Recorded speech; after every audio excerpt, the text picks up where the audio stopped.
मैं इमदाद सुमरो, वज़ीर आज़म को हटाना आसान है, सदर को हटाना ज़रा मुश्किल। सदर को हटाने के लिए 2/3 अक्सरियत चाहिए पार्लियामेंट की, दोनों ऐवानों की, और वज़ीर आज़म को हटाने के लिए चाहिए सादा अक्सरियत एक ही ऐवान की, कौमी असम्बली की। लिहाजा इमरान खान साहब अब हिसाब किताब लगा रहे हैं कि वो किसी तरह सदर बन जाए, सदर मुमलिकत बन जाए। कोई ऐसा जादू 10 डोला मैं सदर सोचा मैं थी वजह है, इस तरह का पंजाबी सराइकी की शायरी होती है ना, दोहिड़े। तो इमरान खान साहब के जहन में आजकल मियाँ वाली की इस तर्ज के जो दोहिड़े वो जहन में आते होंगे कि जी कोई जादू बता दो भाई कि मैं सोचूं मैं सदर मुमलिकत हूँ, मैं सदर बन जाऊँ। जो सदारती निज़ाम के लिए जो बहस चल रही है उसके पीछे जो बताए जा रहे हैं कि जी उसके पीछे रीज़न क्या है, लॉजिक क्या है, इमरान खान साहब सदारती निज़ाम क्यों नाफिज करना चाह रहे हैं। यहाँ सदारती निज़ाम का फ़ायदा कभी भी सियासी क़ुव्वतों को नहीं हुआ। नवाज़ शरीफ साहब सदारती अख्तियार के साथ इक़्तिदार में रहना चाह रहे थे। बेनज़ीर भुट्टो शहीद जब फर्स्ट टाइम आई थी, वज़ीर आज़म बनी थी, तो उस वक्त तो खैर नवाज़ शरीफ साहब थे अपना उसमें पंजाब के वज़ीर आला, लेकिन अपोजिशन को उन्होंने कहा था कि जी वो 58(2)B जो है वो ख़त्म कर दें, सदर का अख्तियार ख़त्म कर दें, तो उस वक्त नहीं माना गया था। तो उसके बाद जब 93 में बीबी दोबारा आई फिर कहा, तो उस वक्त नवाज़ शरीफ साहब अपोजिशन लीडर थे, फिर उन्होंने नहीं माना कि नहीं जी सदर का अख्तियार तो रहना चाहिए, पार्लियामेंट के ऊपर तलवार लटकती रहनी चाहिए। तो ये अख्तियार बाद में नवाज़ शरीफ साहब को भी समझ में आया कि नहीं यार ये तो मैं समझता था कि मैं इस्तेमाल करता हूँ, ये कोई और इस्तेमाल करता है।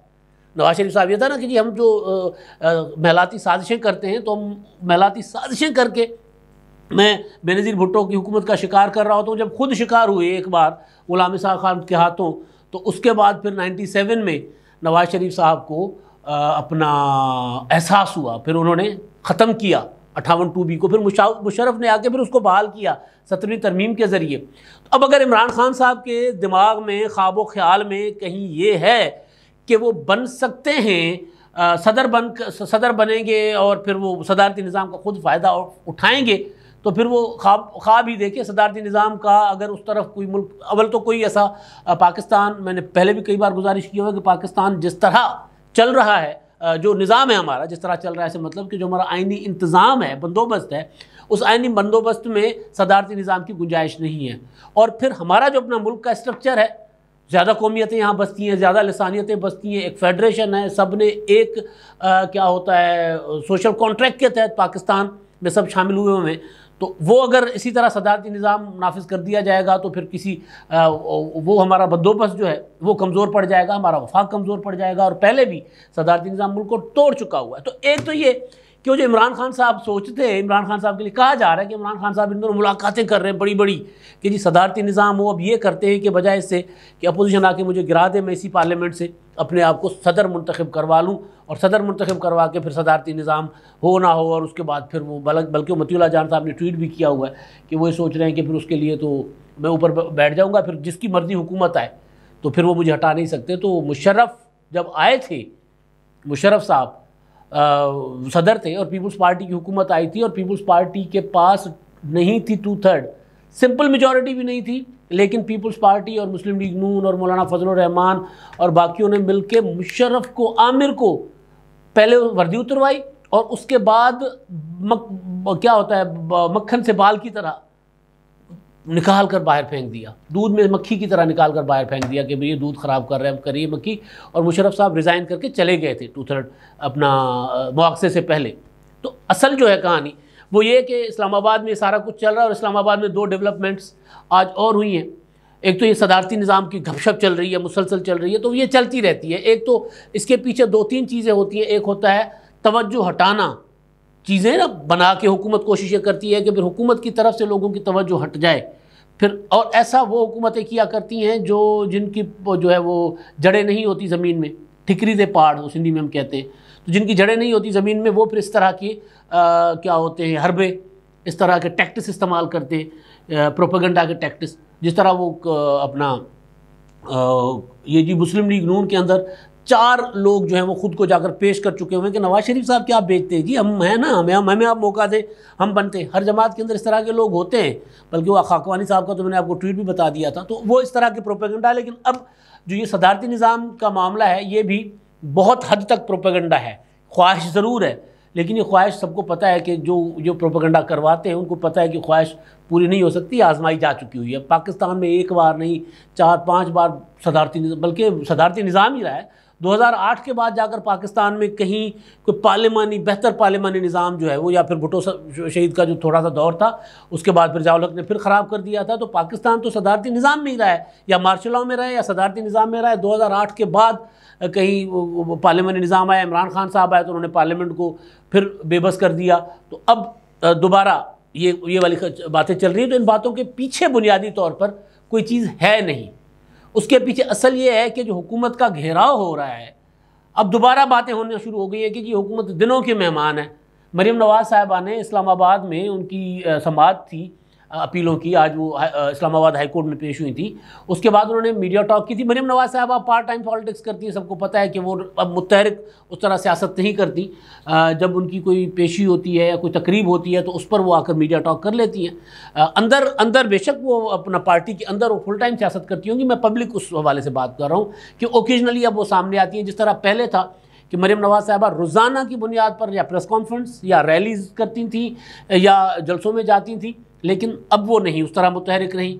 और मुस्लिम लीग नून बजाते खुद उस तरह, लेकिन नहीं, अब मुस्लिम लीग नून तो फैसलाबाद में वो चाचा शेरू डंडा फेरू वाला आपने मुजाहरा तो देखा था, इतना बड़ा था। और उसके बाद जावेद लतीफ़ साहब ने कल किया अपना शेखुपुरा में बहुत बड़ी रैली निकाली।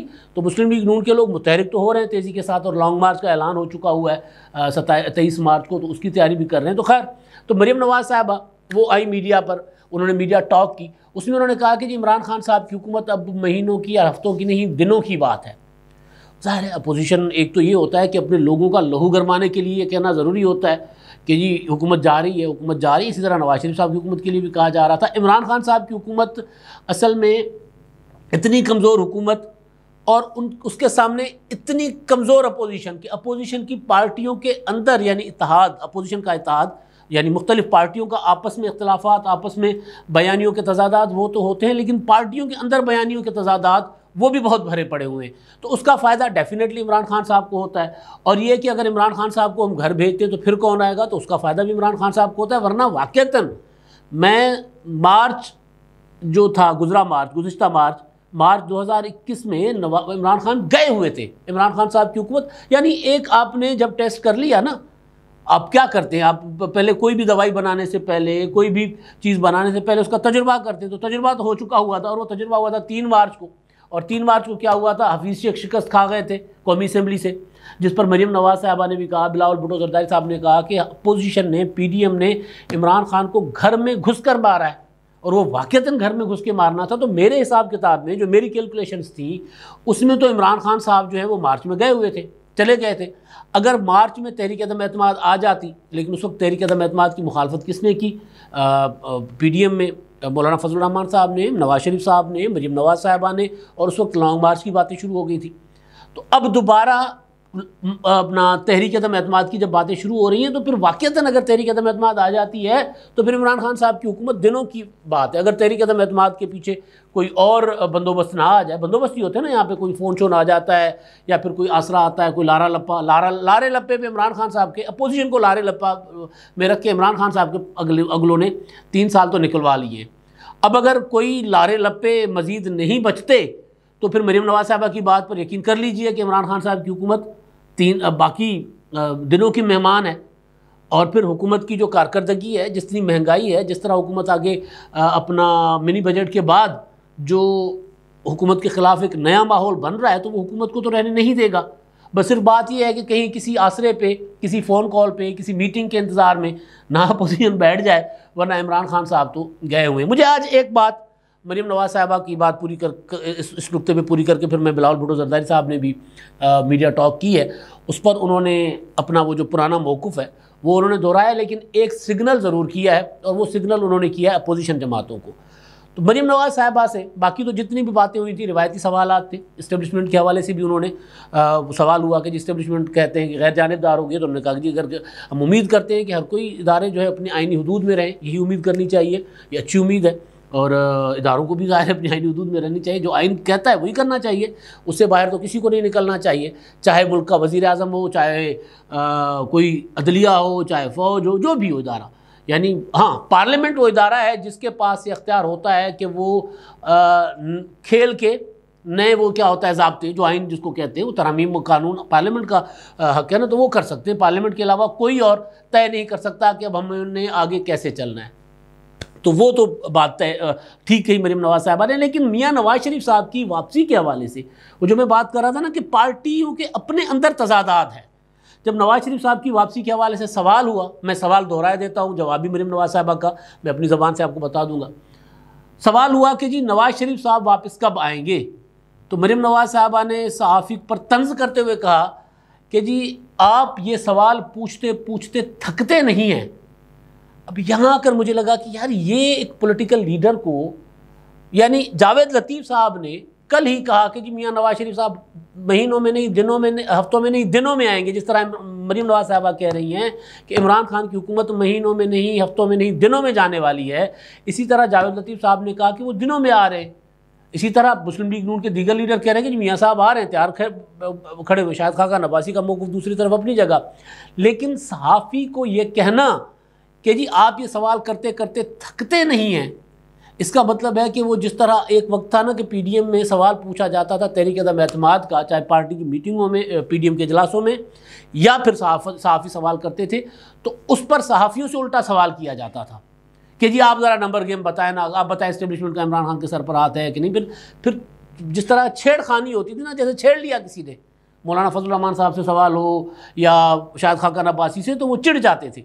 तो मरीम नवाज साहबा ने भी तंज किया सहाफ़ी पर, जैसे उनको सहाफ़ियों ने उनको कोई भाई सवाल है, आप उसका जवाब जो है वो, मतलब मैं एक पॉलिटिकल लीडर के तौर पे बात करूँ, मेरा हक नहीं है कि मैं किसी को बैठ के ये किसी पर इस तरह, लेकिन तनकीद करना मेरा हक है कि नवाज शरीफ के यहाँ पर करोड़ों लोग हैं, फॉलोअर्स, वोटर हैं, उनके सपोर्टर हैं। वो ये देखना चाहते हैं कि मियाँ नवाज शरीफ साहब कब आते हैं। और आप खुद कहते हो कि मियाँ नवाज शरीफ साहब जल्द अवाम में होंगे। नवाज शरीफ साहब ने खुद कहा कि जी जल्द आपसे पाकिस्तान में मुलाकात होगी। तो फिर सहाफ़ी तो सवाल करेंगे कि जी कब आएंगे, जब आपके लोग खुद ही कहें। एक बंदा कहे कि जी नवाज शरीफ साहब तैयार बैठे हुए आ रहे हैं, दूसरा बंदा कहे कि नहीं नहीं नहीं ये उनकी ज़ाती राय है। तो फिर ये सवाल तो बराह रास्त नवाज शरीफ साहब की फैमिली में से किसी से पूछा जाएगा या उनसे पूछा जाएगा जो नवाज शरीफ साहब के साथ फुल टाइम राब्ते में होते। तो ये जो कन्फ्यूजन मुस्लिम लीग नून के अंदर है ना, वो जिसको मैं कहता हूँ कि जी वो क्योंकि मुस्लिम लीग नून का निशान शेर है और नवाज शरीफ साहब को कहते भी शेर हैं, तो जो शेर आया वाला बात, एवं शेर आया वाले लतीफ़े की वो जो तो एक किस्सा है उसकी तरह ही ना हो जाए। बिलावल भुट्टो जरदारी साहब ने इस्लामाबाद में मीडिया के साथ गुफ्तगू की है और वो अपने लॉन्ग मार्च की तैयारियां कर रहे हैं और उनका 2 दिन बाद उनका अपना ट्रॉली मार्च भी है, उसके बाद फिर 24 को भी है ट्रैक्टर ट्रॉली मार्च किसानों के इशू पे। तो वो अपने मुस्लिम लीग नून भी तहरुक में है, मौलाना फजल रहमान साहब भी, पीपल्स पार्टी भी, सारी जमातें। तो वो बिलावल भुट्टो जरदारी साहब से भी फिर यही सवाल होता है, सहाफ़ी सवाल करते हैं ना, तो उनसे सवाल हुआ था कि जी पीडीएम और आप एक साथ लॉन्ग मार्च कर सकते हैं। तो उन्होंने कहा कि जी मैं तो अपने पुराने मौक़िफ़ पर कायम हूँ कि इस हुकूमत को गिराने का रास्ता आईनी है तहरीक अदम एतमाद, बाकी हमने मोमेंटम बनाना है, अवाम में जाएंगे और कोशिश करेंगे कि लॉन्ग मार्च के ज़रिए उसके ज़रिए हुकूमत को कमज़ोर करें, गिराएं। लेकिन लॉन्ग मार्च अपना तहरीक अदम एतमाद है आइनी तरीका जिससे हुकूमत को गिराया जा सकता है। दूसरी चीज़ ये कि अगर पीडीएम वाले इस्तीफ़ों के मुतालबे से, इस्तीफ़ों के मौक़िफ़ से हटते हैं तो फिर हम उनके साथ चलने का सोच सकते हैं। यानी वो जो एक ख़बर चल रही थी पिछले दिनों कि बिलावल भुट्टो ने मौलाना साहब को या शहबाज शरीफ साहब को कहा है कि जी आप लॉन्ग मार्च हम एक साथ कर लेते हैं, तो बिलावल भुट्टो ने उसकी नफ़ी ज़रूर की है, लेकिन शर्त रख दी है कि जी मैं मार्च 2021 में जिस मौक़िफ़ पर खड़ा था मैं उस मौक़िफ़ पर खड़ा हूँ। हाँ, इतना ज़रूर है, हालात बता रहे हैं कि पीडीएम, मौलाना फजलुर रहमान साहब, मरीम नवाज साहबा, नवाज शरीफ साहब, वो अपने मौक़िफ़ पर उनको लगा है कि उनका मौक़िफ़ गलत था या उनकी स्ट्रेटजी गलत थी, मौक़िफ़ को तो नहीं कह सकते, उनकी हिकमत अमली गलत थी। तो वो अपनी हिकमत अमली पर वापस अगर आ रहे हैं तो फिर वो इस्तीफ़ों वाली बात, यानी वो एक अना भी होती है। यहाँ पर बिलावल भुट्टो जरदारी साहब की अना मुझे नज़र आई कि वो ये कह रहे हैं कि जी वो इस्तीफ़ों के मामले पे हमें इन्होंने अलग किया था या कहा था कि जी सारी जमात इस्तीफ़ों के हक़ में और आप इस्तीफ़े नहीं देना चाहते तो फिर आप जाए अपना फ़ैसला करके आए, जिस पर फिर मामला बिगड़ गए और सेनेट वाला एपिसोड हो गया सारा कुछ। तो इस्तीफ़ों पर असल में तो इस्तीफ़ों और तहरीक अदम एतमाद पर हुई थी कशीदगी हुई थी ना, तो वो कशीदगी अब बिलावल भुट्टो जरदारी साहब अपने उसी मौक़िफ़ पर कायम है कि जी वो इस्तीफ़े वाला जो मामला है ना, उससे अब पीडीएम अगर पीछे हटे या फिर तस्लीम करें कि जी वो मौक़िफ़ गलत था, मतलब तो यही है। तो लेकिन असल चीज़ जो है वो ये कि पार्लियामेंट के अंदर अपोजिशन वो आज भी उसी तरह मुतहद है जिस तरह पहले थी।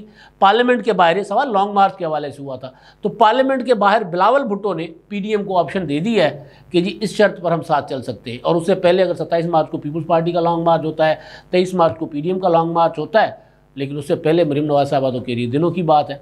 अगर दिनों की बात नहीं भी है, हफ्तों की बात है, तो दोनों लॉन्ग मार्च होते हैं, तो ये कितना डैमेजिंग हो सकते हैं इमरान खान के लिए।